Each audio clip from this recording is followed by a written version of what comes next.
जी हाँ, आज हो चुका 1 जून 2020 मंडे सोमवार। और आइए दोस्तों, नए दिन, नए सप्ताह और नए महीने की शुरुआत के साथ ही जानते हैं आज देश भर की तमाम बड़ी खबरों को। आज के मुख्य समाचार टुडे ब्रेकिंग न्यूज के तहत बहुत सारी महत्वपूर्ण और अपडेट खबरें निकल कर आ रही हैं। ताजा खबरों में जानेंगे दोस्तों, प्रधानमंत्री नरेंद्र मोदी जी ने मन की बात कार्यक्रम के तहत देशवासियों को क्या बड़ी बातें बताई है, और साथ ही एम्फान तूफान के बाद मौसम विभाग की तरफ से अगले 24 से 48 घंटों के दौरान 5-6 राज्यों में बहुत भयंकर तूफान की चेतावनी जारी की है, वो भी आपको बताएंगे। और हाँ, आज से दोस्तों देश भर में कई सारे नए नियम, कानून, कायदे, न्यू रूल्स एंड रेगुलेशंस भी लागू होने जा रहे हैं। एलपीजी गैस सिलेंडर को लेकर अपडेट है, पेट्रोल डीजल महंगा होने को लेकर भी खबर है, रेलवे बसें चलने को लेकर भी अपडेट है। इसके अलावा चीनी वायरस को लेकर भी अपडेट है। लॉकडाउन 5 में कुछ नियमों में बदलाव भी हैं, जानेंगे। परीक्षाओं को लेकर भी अपडेट है, किसानों के लिए बड़ी खबर है, जीएसटी काउंसिल मीटिंग को लेकर भी खबर है। आइए फटाफट से एक एक करके सभी अपडेट्स पर नजर डालते हैं। 50 बड़ी खबरें बताते हैं आपको फटाफट से। पहली खबर है दोस्तों मौसम समाचार से संबंधित, जहां अरब सागर के ऊपर तूफान सक्रिय हो चुका है। 3 जून तक गुजरात महाराष्ट्र में ये तूफान दस्तक दे सकता है। जी हां, बड़ी खबर आ रही है दोस्तों की मौसम विभाग की चेतावनी है। अगले 48 घंटों में महाराष्ट्र और गुजरात में चक्रवाती तूफान दस्तक दे सकता है, जो कि 3 जून तक कभी भी आ सकता है। 1 जून, 2 जून और 3 जून तक स्पेशली सावधान रहने की जरूरत है महाराष्ट्र और गुजरात राज्य को। वहीं दोस्तों मौसम विभाग का अलर्ट है कि आज सोमवार को इन 5 राज्यों में भारी बारिश की चेतावनी भी है। तो दरअसल आपको बता दें कि एम्फान के बाद एक और चक्रवाती तूफान का खतरा मंडरा रहा, जो कि 3 जून तक गुजरात महाराष्ट्र में दस्तक दे सकता है। जहां भारतीय मौसम विज्ञान विभाग यानी कि आईएमडी ने रविवार को बताया दोस्तों कि अरब सागर के ऊपर एक चक्रवाती तूफान बन रहा है और इसके 3 जून तक महाराष्ट्र और गुजरात के तटीय जिलों तक पहुंचने की संभावना है। मौसम विभाग के मुताबिक दक्षिण पूर्व और इससे सटे पूर्व मध्यम अरब सागर और लक्षद्वीप क्षेत्र के ऊपर आज सुबह एक कम दबाव का क्षेत्र बना, जो कि अगले 48 से 72 घंटों के दौरान इन 3 राज्यों में तूफान आ सकता है, गुजरात, महाराष्ट्र और इसके आसपास, जिसकी रफ्तार 120 किलोमीटर प्रति घंटा तक हो सकती है ना। इसके अलावा कौन कौन से राज्यों में आज भारी बारिश की चेतावनी है, तो आपको बता दें कि अगले 24 घंटों के दौरान लक्षद्वीप, केरल, तटीय कर्नाटक, दक्षिण मध्य महाराष्ट्र और इसके आसपास के कुछ हिस्सों में पश्चिम असम पर भी कुछ बारिश के आसार बन रहे हैं। इसके अलावा अगले 24 घंटों के दौरान पश्चिम बंगाल, सिक्किम, छत्तीसगढ़, उड़ीसा में भी 1 या 2 जगहों पर भारी बारिश के साथ हल्की बारिश होने की संभावना है। बिहार, पूर्वी मध्य प्रदेश, झारखंड में भी बारिश हो सकती है। पश्चिम हिमालय, पंजाब, हरियाणा, राजस्थान, दिल्ली और उत्तर प्रदेश में भी हल्की से मध्यम बारिश की संभावना है। साथ ही अगले 24 घंटों में पंजाब, हरियाणा, दिल्ली, एनसीआर, चंडीगढ़, उत्तर प्रदेश और राजस्थान के कुछ हिस्सों में हल्की से मध्यम बारिश हो सकती है। तो दोस्तों ये तो रहे आज के ताजा वेदर न्यूज अपडेट, मौसम समाचार। और आइए अब नजर डालते हैं देश के कुछ प्रमुख बड़ी खबरों पर, जहां चीनी वायरस को लेकर गुजरात हाईकोर्ट ने कहा दोस्तों कि ये वायरस इंसानी संकट है, कोई सियासी नहीं। महज सरकार की आलोचना करने से जो व्यक्ति इस दुनिया को अलविदा कह चुके हैं वो वापस जिंदा नहीं हो जाएंगे। जहां गुजरात हाईकोर्ट ने दोस्तों ये जो पॉलिटिक्स, राजनीतिक बयानबाजी हो रही है ना इस चीनी वायरस को लेकर, जो कांग्रेस ये कर रही है, भाजपा वो कर रही है, बीएसपी वो कर रही है, वगैरह वगैरह, तो इसी राजनीति पर गुजरात हाईकोर्ट ने यह मसला दिया कि ये वायरस जो है इंसानी सभ्यता पर एक संकट है, हम सभी को मिलजुल कर इसका समाधान ढूंढना पड़ेगा। इस पर कोई राजनीतिक चर्चा करने का कोई तुक नहीं बनता है ना, सही बात भी है। चलिए अगली खबर है इनकम टैक्स रिटर्न को लेकर। देख सकते हैं कि अगर 1 लाख से ज्यादा का बिजली बिल भुगतान किया ना आपने 1 साल में, तो आपको भी आईटीआर यानी कि इनकम टैक्स भरना पड़ेगा। जहां इनकम टैक्स वित्त वर्ष 2019-20 के लिए आयकर रिटर्न भरने वालों के लिए फॉर्म अधिसूचित जारी कर दिए गए हैं, और सरकार ने किसी व्यक्ति के चालू खाते में 1 करोड़ रुपए से अधिक की जमा या वित्त वर्ष के दौरान 1 लाख रुपए या उससे अधिक के बिजली बिल का भुगतान होने पर आयकर रिटर्न भरना और उसका ब्यौरा देना अनिवार्य कर दिया। यानी कि इन 2 तरह के कैटेगरी के लोगों को इनकम टैक्स भरना ही पड़ेगा। इसके अलावा आयकर विभाग को लेकर और एक अपडेट है कि इनकम टैक्स डिपार्टमेंट ने कई बदलावों के साथ जारी किए नए आईटीआर फॉर्म। 30 नवंबर लास्ट डेट है, तब तक आपको रिटर्न भी भरना, ध्यान रखिएगा। ये कुछ नए फॉर्म वगैरह भी जारी कर दिए, तो स्क्रीन पर आप जानकारी देख सकते हैं। चलिए अगली खबर है कि अमेरिका ने दे दिया था जवाब,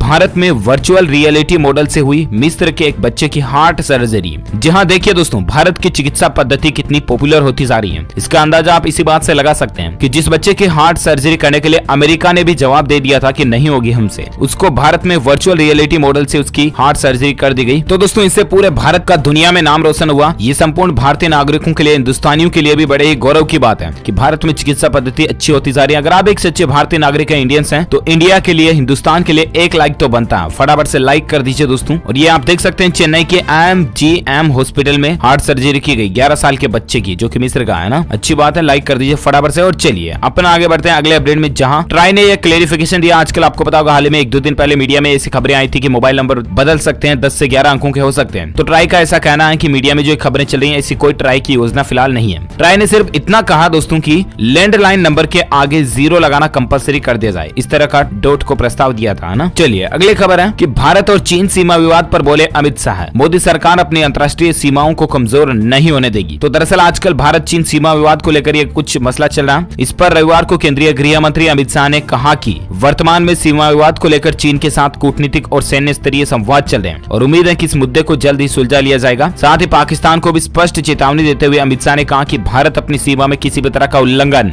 बर्दाश्त नहीं करेगा। अगर ऐसा होता तो इस तरह के कदमों को कड़े जवाब भी दिए जाएंगे। अच्छी बात है। चलिए अगला अपडेट है कि ऑस्ट्रेलियाई प्रधानमंत्री ने ट्वीट किया था दोस्तों एक आम की चटनी के साथ समोसे की तस्वीर को, ठीक है ना। तो उस पर प्रधानमंत्री नरेंद्र मोदी बोले कि इस चीनी वायरस को हराने के बाद साथ में समोसा खाएंगे। ये एक दो देशों के बीच की दोस्ती को संगम को बढ़ाता है। अच्छी बात है। और चलिए अगली खबर है कि नोएडा में देखिए महिला को सिम अपग्रेड के बहाने किया फोन और फिर उड़ा दिए 9.5 लाख रुपए। जहां उत्तर प्रदेश के ग्रेटर नोएडा के सेक्टर 108 की घटना है। मैं आपको ये खबर पता है क्यों बता रहा हूँ, ताकि आप ऐसे फर्जी कॉल से सावधान रहें, ताकि आप किसी भी तरह के ठगी के शिकार ना हो पाए। तो दरअसल ये ग्रेटर नोएडा यूपी की महिला को फोन आता है एक, और फोन पर सामने वाला बंदा बोलता है कि आपकी 3G सिम को 4G में अपग्रेड करना पड़ेगा, नहीं करोगे तो आपकी 3G सिम सेवा जल्दी बंद हो जाएगी। फिर कुछ ऐसे ही रिक्वेस्ट वगैरह कुछ पूछा होगा और फिर 72 घंटे तक भी सिम एक्टिवेट नहीं हुआ, 6 दिन तक भी नहीं हुआ और फिर पता चला कि खाते से 9.5 लाख रुपए का ट्रांजैक्शन हो चुका था। ऐसे फर्जी कॉल से सावधान रहें आप। कोई भी पर्सनल इंफॉर्मेशन जैसे कि आधार कार्ड नंबर वगैरह, bank account detail, OTP, CVV, ATM, debit card number, ये कभी किसी के साथ मोबाइल कॉल्स पर शेयर ना करें, ठीक है ना। चलिए अगली खबर है दोस्तों, देश भर में सोमवार से यानी कि आज से शुरू होने जा रही 200 स्पेशल ट्रेनें, जिससे मजदूरों प्रवासियों का घर जाना तो आसान हो ही जाएगा। मैं आपको पहले भी अपडेट बता चुका हूँ ऑलरेडी। और ऐसे में रेल मंत्री पीयूष गोयल जी ने खुद कह दिया कि 200 स्पेशल ट्रेनों का संचालन आज से होने जा रहा। अच्छी बात है, रेलवे की अच्छी पहल है। और चलिए अगली खबर है कि इन बैंकों से लोन लेना होगा फायदेमंद, क्योंकि 1 जून से इन बैंकों की लोन रेटें कम होने जा रही है या सस्ती होने जा रही, सीधी बात है। तो दरअसल भारतीय रिजर्व बैंक यानी कि RBI द्वारा नीतिगत ब्याज दरों में कटौती करने के बाद अब 3 अन्य बैंकों ने भी रेपो बेस्ड लेंडिंग रेट में कटौती की है।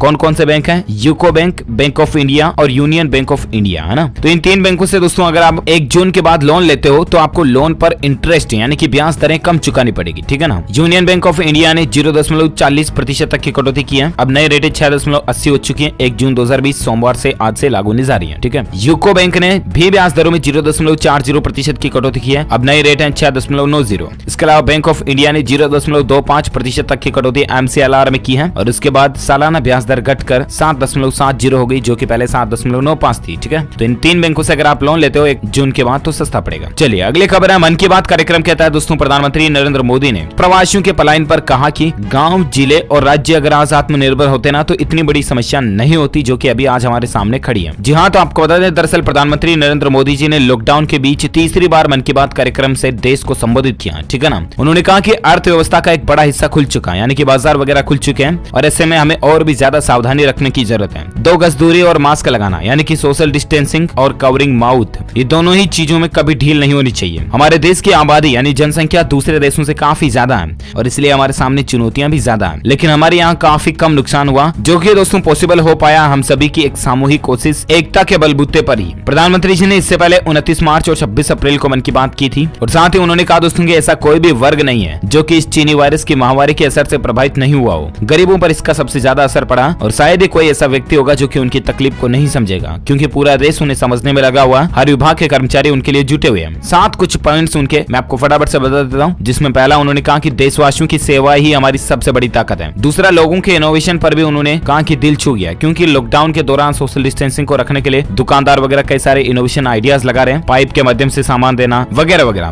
तो और पॉइंट देख सकते हैं कि दुनिया की योग और आयुर्वेद में भी दिलचस्पी बढ़ी है। भारत की आयुर्वेदिक चिकित्सा पद्धति में अब दुनिया इंटरेस्ट ले रही है, देखिए, क्योंकि भारतीयों की इम्यूनिटी प्रतिरक्षा पावर बहुत अच्छी है। चौथा पॉइंट आता है कि आयुष्मान भारत योजना के 80% लाभार्थी ग्रामीण क्षेत्र से हैं। ये भी एक अच्छी बात है, क्योंकि गांव के लोगों को इसका सबसे ज्यादा बेनिफिट मिल रहा है। साथ ही उन्होंने कहा कि हम सब साथ रहेंगे तो काफी कुछ बचा लेंगे और साथ ही बारिश का पानी बचाने को लेकर भी उन्होंने जोर दिया कि बारिश की एक-एक बूंद को बचाना है। देश मुश्किल से पटरी पर आया और इसको वापस हम सबको मिलकर आगे बढ़ाना है। तो ये सब कुछ अच्छी बातें दोस्तों पीएम मोदी जी ने मन की बात कार्यक्रम के तहत लोगों से की है, जिनका सारांश मैंने आपको बता दिया। चलिए अगली खबर है कि अनलॉक 1 में खुलेंगे दिल्ली के मंदिर और तैयारियां इसकी शुरू हो चुकी हैं। सैनिटाइजेशन के बाद ही प्रवेश मिल पाएगा। जी हाँ, आपको बता दें अनलॉक 1 जो कि 1 जून से लगने जा रहा है, इसमें दिल्ली के मंदिरों को खोलने की तैयारियां भी शुरू होने जा रही है। हालांकि दिल्ली में सभी जगहों पर नहीं खुलेंगे, कौन कौन से इलाकों में खुलेंगे ये लोकल प्रशासन के द्वारा ही तय किया जाएगा। और इसी बीच खबर है कि महाराष्ट्र के अंदर 30 जून तक लॉकडाउन तो बढ़ गया, इसके बाद 3 जून से शर्तों के साथ कुछ रियायतें मिलने जा रही है महाराष्ट्र राज्य के अंदर, क्योंकि सबसे ज्यादा गंभीर मामले ही महाराष्ट्र में चल रहे हैं और इसीलिए महाराष्ट्र राज्य सरकार ने भी कुछ फैसले लिए हैं लॉकडाउन 5 के या यूं कहे तो अनलॉक 1 के दौरान,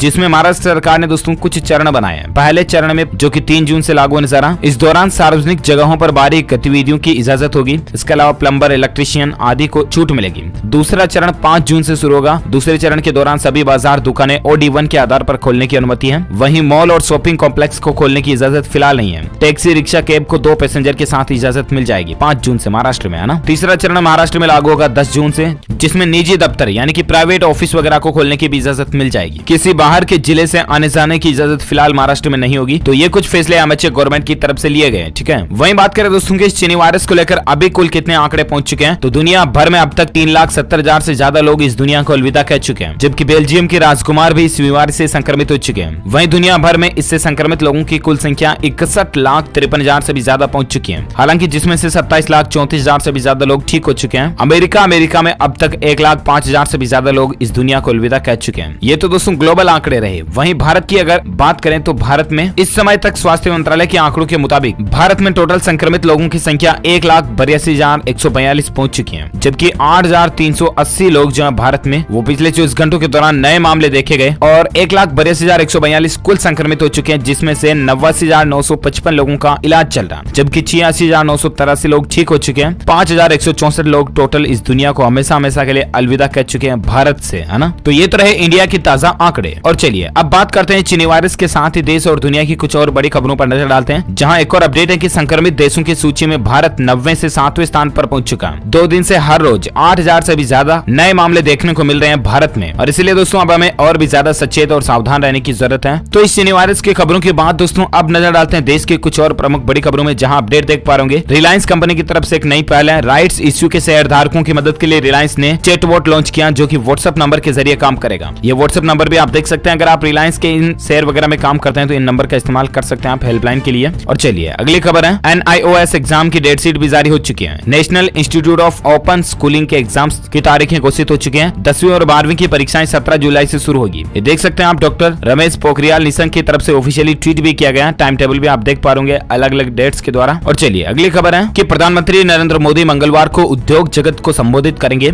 जिसमें कुछ इन प्रमुख मुद्दों पर अपने विचार रख सकते हैं। तो दरअसल इंडस्ट्री और उद्योग से कारोबार से संबंधित लोगों से चर्चाएं करेंगे, अच्छी बात है देश की अर्थव्यवस्था के लिए। और इसी बीच खबर है दोस्तों किसानों के लिए बड़ी खबर है, 31 जुलाई से पहले रजिस्ट्रेशन कराने वालों को ही मिलेगा इस स्कीम का फायदा। जी हां, दरअसल किसानों के लिए खरीफ की फसलों के बीमा की अंतिम तारीख 31 जुलाई 2020 है। जो कि ऋणी किसानी बीमा सुविधा नहीं चाहते हैं वह अंतिम तिथि के 7 दिन पूर्व लिखित रूप से अपनी बैंक शाखा को अवश्य रूप से सूचित कर दें। बाकी 31 जुलाई से पहले आप फॉर्म भर दें अगर आप प्रधानमंत्री फसल बीमा योजना का फायदा उठाना चाहते हैं। तो कुल मिलाकर गया ना, PMFBY योजना के लिए फॉर्म भरना बिल्कुल सिंपल है, आप अपने नजदीकी ई-मित्र सेंटर पर जाकर के भी फॉर्म भरवा सकते हैं। चलिए इसी बीच अगली खबर है कि GST काउंसिल की 40वीं बैठक 14 जून को होने की संभावना नजर आ रही है। गैर जरूरी वस्तुओं पर टैक्स बढ़ाने पर विचार हो सकता है, जो कि बिना रूटीन की चीजें है ना, जो रोजाना काम नहीं आती उन पर टैक्स बढ़ा सकती है सरकार। और काउंसिल की बैठक 40वीं 14 जून को हो सकती है, संभावना है। देखते हैं अगर बैठक होती है और इसमें क्या क्या निर्णय लिए जाते हैं। GST काउंसिल मीटिंग का कंक्लूजन सारांश में आपको DLS न्यूज के माध्यम से जरूर बताऊंगा, ठीक है ना। फिलहाल आप नजर डालते दोस्तों कि आज 1 जून 2020 से देश में क्या क्या नए नियम कानून कायदे बदलने जा रहे हैं। हालांकि न्यू रूल्स एंड रेगुलेशंस का अपडेटेड वीडियो पूरा सेपरेट वीडियो मैंने आपको DLS न्यूज के ऊपर कल नाइट में बता दिया था, राइट। लेकिन यहाँ पर मैं आपको फटाफट से सारांश बता देता हूँ, जो कि 1 जून से कुछ नियम बदलने जा रहे हैं जिनका सीधा असर आपकी जेब पर पड़ेगा, है ना। जिसमें है शामिल LPG राशन कार्ड से संबंधित, रेलवे, इनकम टैक्स, IRCTC वगैरह सभी से जुड़े हुए। सबसे पहले तो देश में आज 200 ट्रेनें चली जा रही है, आपको पता ही है। इसके अलावा उत्तर प्रदेश की रोडवेज बसों की सुविधाएं भी आज से शुरू होने जा रही है। उत्तर प्रदेश प्रशासन की तरफ से इस तरह की तैयारियां भी हो चुकी हैं। और साथ ही आज से यानी 1 जून से देश के तकरीबन 20 राज्यों में one nation one ration card योजना लागू होने जा रही है। और इस योजना के बाद आप अपने राशन कार्ड से किसी भी राज्य के अंदर किसी भी सरकारी राशन की दुकान के द्वारा राशन खरीद सकते हैं। ठेका नहीं कि फिर आपको आपके राज्य से, आपके जिले से राशन खरीदना पड़ेगा, ऐसा है ना। इसके अलावा 1 जून को मानसून की शुरुआत भी हो सकती है, मौसम विभाग का भी अपडेट है। साथ ही दोस्तों पेट्रोल महंगा हो सकता है। कौन कौन से राज्यों में? 3 राज्यों में 1 जून से पेट्रोल महंगा हो सकता है। तो वो राज्य कौन कौन से जहां पर पेट्रोल महंगा हो सकता है? तो दरअसल जम्मू कश्मीर, हिमाचल प्रदेश, मिजोरम, इन 3 राज्यों में 1 जून से पेट्रोल पर वेट टैक्स बढ़ने जा रहा है। हालांकि ऑलरेडी दिल्ली, उत्तर प्रदेश, नागालैंड, झारखंड सरकारें पहले से वेट टैक्स को बढ़ा चुकी हैं और ये 3 राज्य सरकारें भी आज से पेट्रोल डीजल पर वेट टैक्स बढ़ाने जा रही है, तो पेट्रोल महंगा होने जा रहा है, ठीक है ना। इसके अलावा 1 जून से इनकम टैक्स रिटर्न का नया फॉर्म भी जारी हो चुका, मैंने आपको बता दिया शुरुआत में अपडेट। साथ ही उत्तर प्रदेश के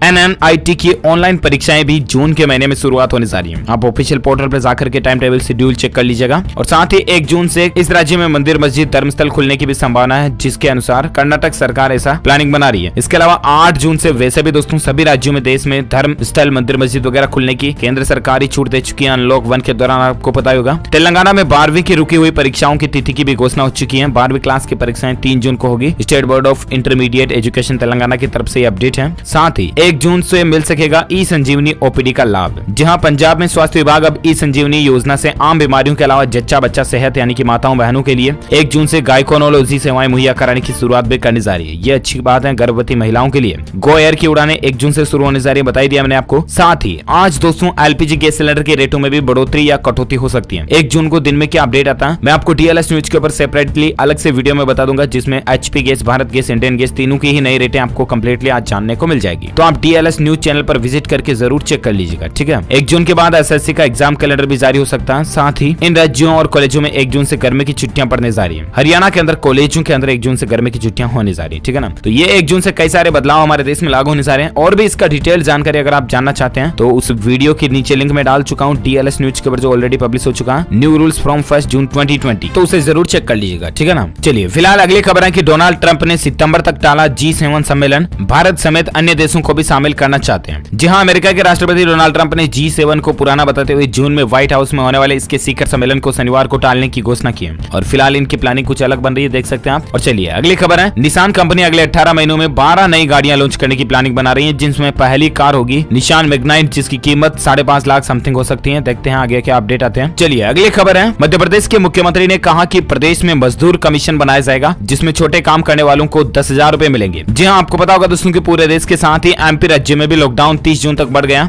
लेकिन राहत की बात है कि इस दौर का लॉकडाउन सिर्फ कंटेनमेंट एरिया में ही लागू रहेगा, यानी कि जहां सबसे ज्यादा गंभीर संक्रमित मामले इस बीमारी को लेकर वहीं पर लागू रहेगा, राइट। रात 9 से लेकर सुबह 5 बजे तक आपको कहीं आना जाना नहीं है। 8 जून से धार्मिक स्थल वगैरह भी खुलने जा रहे हैं, ठीक है ना। लेकिन इसी बीच मध्य प्रदेश के मुख्यमंत्री शिवराज सिंह चौहान ने कहा कि चीनी वायरस का संकट अभी टला नहीं है, जरा से आप लापरवाही करोगे हम सभी पर भारी पड़ेगा। इसके अलावा छोटे छोटे काम करने वाले लोगों को 10,000 की सहायता बैंक के माध्यम से दी जाएगी। ये मध्य प्रदेश के मुख्यमंत्री की तरफ से एक बड़ा ऐलान किया गया, अच्छी बात है। और चलिए अगली खबर है कि नासा के अंतरिक्ष यात्रियों को लेकर ISS यानी कि इंटरनेशनल स्पेस स्टेशन पहुंच चुका है स्पेस एक्स का ड्रैगन। भावुक हुए एलन मस्क। वाकई में दोस्तों एलन मस्क नाम में कितनी एनर्जी लगती है, राइट। और ये पर्सन उससे भी ज्यादा एनर्जेटिक और पावरफुल है। एक मोटिवेशन को लेकर बड़ा अपडेट आप देख पा रहे कि पहली बार दोस्तों किसी प्राइवेट कंपनी के द्वारा अंतरिक्ष में लोगों को भेजा गया और यह मिशन अंजाम दिया एलन मस्क की कंपनी स्पेस एक्स ने। अंतरिक्षयान ड्रैगन क्रू कैप्सूल से नासा के 2 अंतरिक्ष यात्रियों को अंतरराष्ट्रीय स्पेस स्टेशन भेजा गया। करीब 19 घंटे के सफर के बाद सक्सेसफुली ये मिशन कंप्लीट हुआ और ISS इंटरनेशनल स्पेस स्टेशन पहुंच गए, वो अच्छी बात है। और इसी बीच अगली खबर है कि चीनी वायरस को लेकर देख सकते हैं दक्षिण कोरिया में बार और नाइट क्लब जैसी जगहों पर QR कोड का इस्तेमाल किया जाएगा। स्पेन में 21 जून तक आपातकाल बढ़ सकता है। अब तक दुनिया में 62 लाख से भी ज्यादा लोग संक्रमित हो चुके हैं। तो ये इंटरनेशनल अपडेट के साथ ही दोस्तों ये आज दिन भर की तमाम बड़ी खबरें, मुख्य समाचार के अपडेट, टुडे ब्रेकिंग न्यूज की खबरें ये खत्म होती हैं। आप मुझे नीचे कमेंट करके बताना जरूर कि आपके राज्य का, आपका जिला अभी कौन से जोन में आता है, ग्रीन, ऑरेंज या रेड, कौन से जोन में, कंटेनमेंट में तो नहीं है। आपका जिला कौन से जोन में आता है कमेंट में बताइएगा। और साथ ही दिल से इस वीडियो को लाइक करना, ज्यादा से ज्यादा अपने दोस्तों के साथ फेसबुक और व्हाट्सएप पर शेयर करना। और अगर आप DLS न्यूज चैनल पर पहली बार आए हैं ना दोस्तों, तो चैनल को सब्सक्राइब करके बेल आइकन जरूर दबा देना, ताकि आपको रोजाना की ताजा अपडेट्स तुरंत आपके मोबाइल पर मिलते रहेंगे। Thank you, take care, goodbye, जय हिंद, जय भारत, वंदे मातरम।